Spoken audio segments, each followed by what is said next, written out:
নমস্কার বন্ধুরা, মিনু রান্নাঘরে আপনাদের স্বাগত। আজকে আমি মাছের ডিমের বড়া তৈরি করে দেখাবো। আপনারা সবাই করেছে, আমি আমার মতন করে আপনাদের দেখাচ্ছি, দেখুন কেমন লাগে। প্রথমে আমি নুন হলুদ মাখিয়ে নেব। নুন হলুদ মাখিয়ে নিচ্ছি। এর মধ্যে আমি পেঁয়াজ কুচি, রসুন আদা কুচি, কাঁচা লঙ্কা কুচি, কিছুটা ধনেপাতা, আর একটা সিক্রেট জিনিস আমি দিচ্ছি, যেটা আপনারা দেন, কে দেন আপনারা বলবেন।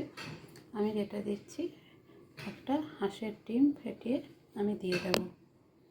এতে কি হয়, ডিমগুলো সফট হয় আর খেতেও খুব স্বাদের হয়। একবার আপনারা করে দেখবেন। যারা যারা করেন তারা তো করবেন, তারা তো জানেন। যারা করেন না, একবার করে দেখবেন, খুবই ভালো লাগে খেতে। আর ডিমগুলো যে খুব ফাটে, সেই ফাটাটাও একটু কম হয়।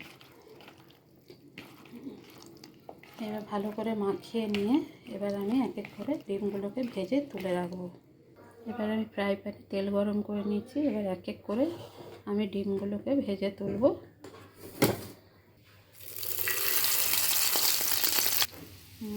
এরকম করে আমি ভেজে নেব। বন্ধুরা, আমি একটা উল্টে নিয়েছি। দু পিঠ একটু ভালো করে হালকা গ্যাস করে মিডিয়াম গ্যাসে ফ্লেভেন